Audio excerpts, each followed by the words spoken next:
Hey guys, Jane here, and it is February, so it is a romance month. Last week I talked about how to write characters in a romance, and today I'm going to talk about plot in a romance. Now, romances tend to follow certain tropes, and each of those tropes kind of has a plot surrounding it. Tropes can be things like a marriage of convenience, they can be things like a secret baby, all kinds of things. You want to pay attention to the way your trope is usually written and obviously deviate enough that you have your own story and you're not copying anybody or doing a cookie cutter romance. But at the same time, most romances follow a very simple formula, and if you follow this, you're probably going to have, at the very least, a readable romance that the people reading it won't hate. And that is, your beginning will be your characters meeting or meeting again. Almost every romance I've ever read, I think without exception, has characters who are coming together for the first time or re-coming together.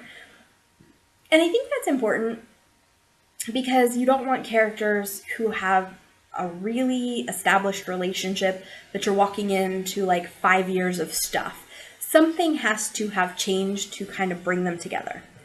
Now, I guess it could be things like they were acquaintances before and suddenly something happened to really bring them together, but that needs to happen whatever it is in the first 3 chapters of your book. Whatever it is, you need to get these people together, meeting, and establishing that they are going to be the love interest within the first 3 chapters of the book, and preferably as soon as possible.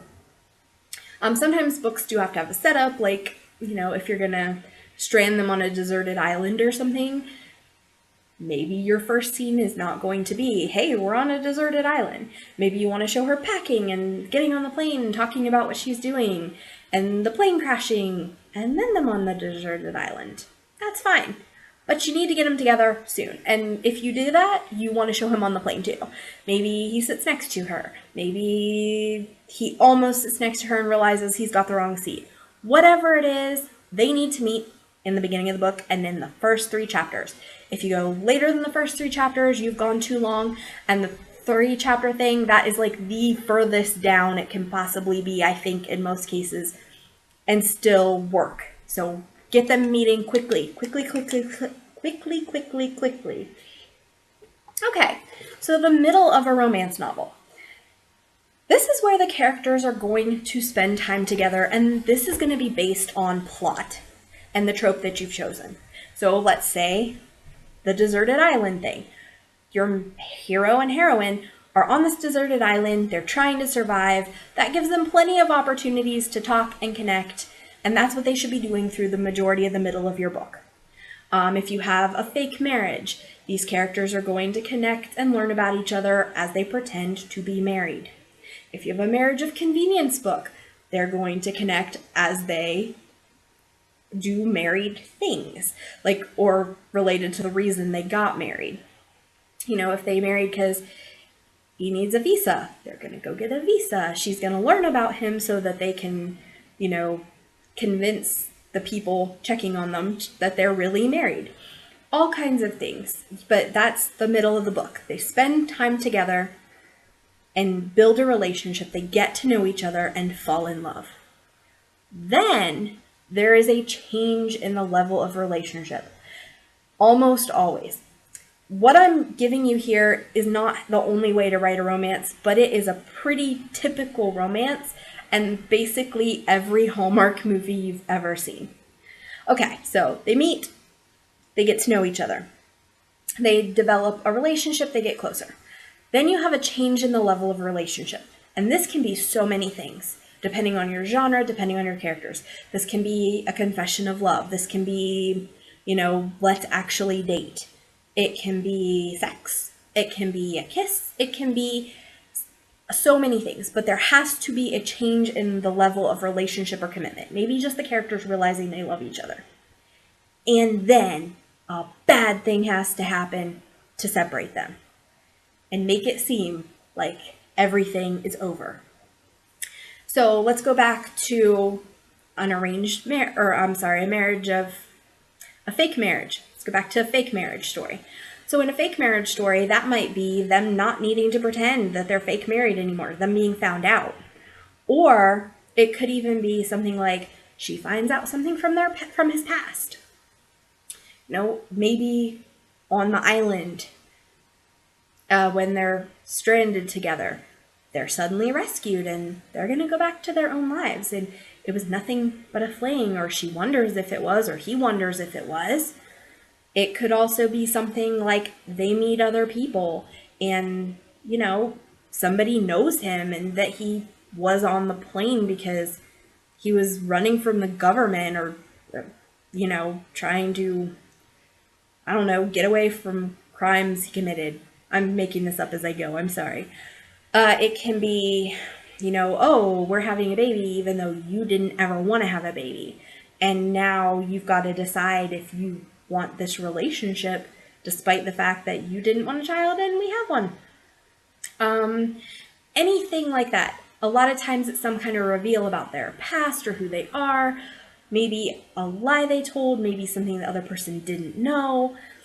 Anything that is going to rock the boat on the relationship. And it can be plot and it can also be character. So it doesn't necessarily, like I said, have to be anything deep, dark secret. It can be, okay, they're rescued from the island. He lives in New York. She lives in Hawaii. What do they do? He's got a business there. She's got a life there. Maybe she's living with her mom, whatever. So how are they going to make it work? So the ending of a romance is then them overcoming whatever obstacle you threw at them during the end of the middle and them coming back together. If you are writing a book and putting it in the romance genre, it must, 100% of the time, have either a happily ever after or a happy for now ending. That means that characters get together. If somebody dies, you're not writing a romance. If the characters break up and don't get back together by the end of the book, you're not writing a romance. At least you better not categorize it as, because the romance writer or romance readers will be angry. I will be angry. If you promise me a romance, it better be ending with, at the very least, a hey, we should go steady, and probably a wedding and a baby. Most romances I read end at least at a proposal, and a heck of a lot of them have weddings and babies. That's pretty typical of the genre, and it's something you generally should do. But at the very least, we're really serious. We're going from maybe the fake marriage to we should date because I really like you. You don't necessarily, again, have to have forever commitment, especially if you're doing YA or new adult. Nobody expects the 17-year-old to get married at 17. That's probably not good. Or even the college student who's having their first love. Nobody expects them to put a ring on it. But there needs to be some commitment. It needs to be yes, we're going to continue dating and this is important and it's committed and it's love. It can't just be, it has to be some level of commitment there to end a romance if you are writing a true romance. If you are not doing that, if you have a death, if you have anything else, it's probably women's fiction or maybe chick lit, or maybe it's a secondary plot to a bigger story, or a tragedy even, but you don't have a romance if the characters don't end up together at the end. So that is the basic structure and layout of most romances. If you want to write a romance and you're not really sure how, just follow those steps. The beginning, they meet. The middle, they get to know each other. Basically, the climax, the relationship changes, something good happens as far as level of commitment, and then it comes crashing down, terrible things happen, it seems as if they will not be able to salvage the relationship, and then the ending happens. They reunite and live happily ever after. Alright, so now you know everything you need to know about writing a romance, more or less. You know how to do characters, you know about the plot. The last video I'm doing this month is going to be on writing intimate scenes. Books have different levels of intimacy based on characters and plot, and I look forward to telling you what I know and sharing my knowledge. I will keep it PG to PG-13, so, feel free to come, but it's going to be a good time. All right, guys, my social media is below, as is the like and subscribe. See you next time. This is Jade. Bye.